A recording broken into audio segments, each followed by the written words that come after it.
जय श्री कृष्णा। कैसे हैं आप लोग फ्रेंड्स। आज की चर्चा काफ़ी महत्वपूर्ण होने वाली है। आज हम चर्चा करने जा रहे हैं ऐसे ग्रहों के बारे में जो हमारे जीवन में तमाम प्रकार की सुख सुविधाओं को उत्पन्न करने जा रहे थे, लेकिन अब इन्होंने ही कुछ ऐसा तिलिस्म फैला दिया है जिसके माया जाल से हमको निकलना बहुत ही आवश्यक है। अगर हम इससे नहीं निकले, इसको नहीं समझा, तो फिर जितना यह बड़ा राजयोग हमको दिखाई दे रहा है, उतने ही इसके निगेटिव प्रभाव भी हमको इफ़ेक्टिव कर सकते हैं। बहुत महत्वपूर्ण है क्योंकि जैसा कि हम सभी लोग जानते हैं कि शुक्र सूर्य के राशि परिवर्तन, बुध के परिवर्तन के बाद चीज़ें जो हैं काफ़ी ज़्यादा विस्तार लेने जा रही हैं और 16 तारीख को मंगलदेव महाराज भी इन्हीं के साथ में प्रवेश करने जा रहे हैं। 16 तारीख को जब मंगलदेव महाराज यहाँ पर प्रवेश करेंगे तो काफ़ी सारी स्थितियाँ बदलती हुई नजर आएंगी, क्योंकि यहाँ पर फिर से चतुर्ग्रही योग का निर्माण हो जाएगा और यह चतुर्ग्रही योग काफ़ी ज़्यादा स्थितियों को आपकी, क्योंकि देखिए चतुर्ग्रही योग किसी भाव में अगर जितने ज़्यादा ग्रह हो जाते हैं वो भाव उतना ही बलवान हो जाता है। और आपका सप्तम भाव इतना बलवान हो रहा था और सप्तम ग्रह की प्रत्येक ग्रह की दृष्टि लग्न को देखकर लग्न को बलि बना रही थी, जिस कारण से आपके लिए बहुत सुंदर राजयोग की स्थिति थी। किंतु देखिए यहाँ पर किंतु भी लगा हुआ है। गुरु ने वक्री अवस्था में अपना राशि परिवर्तन किया था, ये मिथुन राशि में चले गए थे।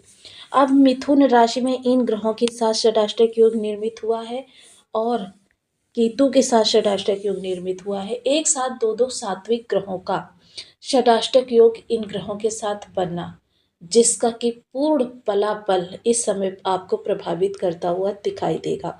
अब बहुत ही विषम स्थिति बन रही है कि जिसको अगर नहीं समझा, इसकी डिकोड नहीं किया, तो फिर हमारे लिए विषम परिस्थितियां फिर निर्मित होते देर नहीं लगेगी, क्योंकि इसको समझना, इसको जानना बहुत आवश्यक है। गुरु एक ऐसे प्लेनेट हैं जो जिस अगर त्रिक भाव में चले जाएं तो आपके लिए रक्षात्मक तंत्र को एक्टिव कर देते हैं और स्वयं की जो अमृतमयी दृष्टि है, अमृतमयी प्रभाव है, वो आपको प्रदान करना प्रारंभ कर देते हैं।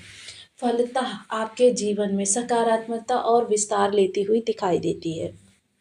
अब इधर केतु महाराज जो कि देखिए आपके धन भाव में विराजित हैं, एक सन्यासी की उपाधि इनको प्राप्त है।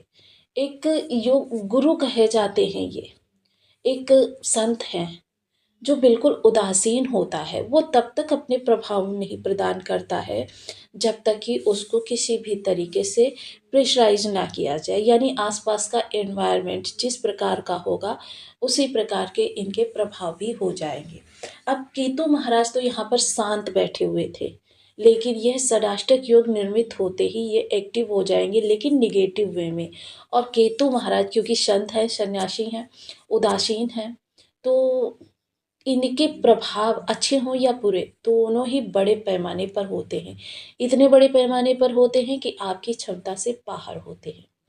तो जानेंगे इन स्थितियों से हमको किस तरीके से संभलना है कि हमारे जीवन में ज़्यादा परेशानियां ना उत्पन्न हो और हमको इस राजयोग का संपूर्ण प्रभाव मिल सके। तो बने रहिए हमारे साथ इस वीडियो में, एंड तक आपको बहुत कुछ जानने के लिए मिलेगा। वीडियो बहुत ज्ञानवर्धक होने वाला है। यदि अभी तक आपके लग्न में 4 नंबर बना हुआ है तो ये राशिफल आपके लिए है। यदि कुंडली में कहीं भी चंद्रमा के साथ 4 नंबर बना हुआ है तो ये राशिफल आपके लिए है। कुंडली ना होने की स्थिति में आप इसे नाम राशि से भी देख सकते हैं। यदि अभी तक आपने अपने इस चैनल को सब्सक्राइब नहीं किया है तो प्लीज़ सब्सक्राइब कर लीजिए, वीडियो को लाइक कर दीजिए, चैनल को शेयर कर दीजिए। इससे होगा क्या कि हमारे आने वाले हर वीडियो की नोटिफिकेशन मिल सकेगी आपको सबसे पहले।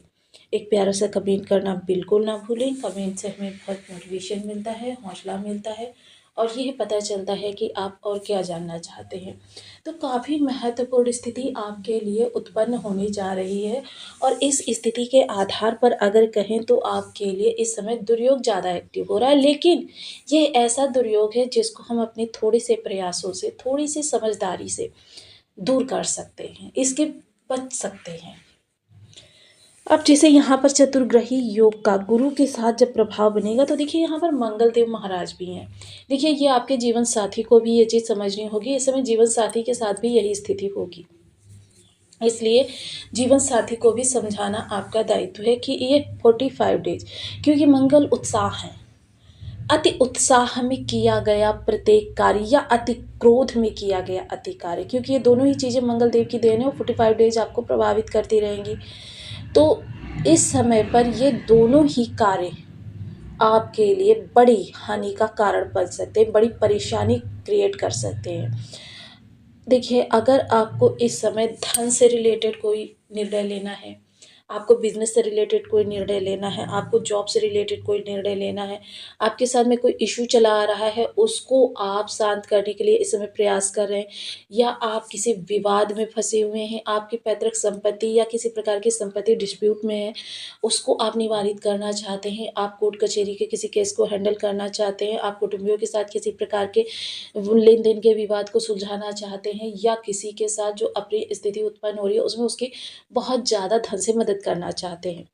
ऐसी सभी स्थितियों में आपको देखिए, जब भी आपके मन में ऐसा विचार आए, ना तो ये कार्य अति उत्साह में करने हैं, ना ही अति क्रोध में करने हैं। क्योंकि उत्साह और क्रोध में किए गए कार्य आपके लिए बड़ी हानि का कारण बनेंगे। इस समय एक तो आपके मन में उदासीनता भी, कभी-कभी स्थितियाँ इतनी आपके लिए विषम हो जाएँगी कि आपको एकदम से उदासीनता का अनुभव होगा कि बस सब कुछ छोड़ दो और संन्यास में चली जाओ। लेकिन एक तरफ आपकी ज़िम्मेदारियाँ भी आपको खींचेंगी। आपको इस समय पर अपनी ज़िम्मेदारी में रह रहे उन लोगों को ध्यान करना है, जिनकी ज़रूरतों की पूर्ति आपसे ही होती है। क्योंकि यही आपके अंदर फिर से उत्साह को जागृत करेगा, फिर से जीवन की एक ललक को उत्पन्न करेगा। अब यहाँ पर देखिए, आपको इस समय पर कोई महत्वपूर्ण निर्णय या कोई नवीन कार्य इस समय पर प्रारंभ करने से पहले सोचना चाहिए, और सोचने के साथ-साथ आप किसी विद्वान, देखिए विद्वान ज्योतिषी से ही, ऐसा नहीं है कि हर ज्योतिषी, जो ज्योतिषी आपको आपके मुख पर सत्य बता सके, ऐसे ज्योतिषी के साथ आपको इस समय परामर्श करना चाहिए, और उस परामर्श के आधार पर ही आपको नए कार्यों की शुरुआत करनी चाहिए। अब अगर ऐसे में चर्चा की जाए उपायों की, तो यहाँ पर मैं आपको पंच देवी देवता बता रही हूँ।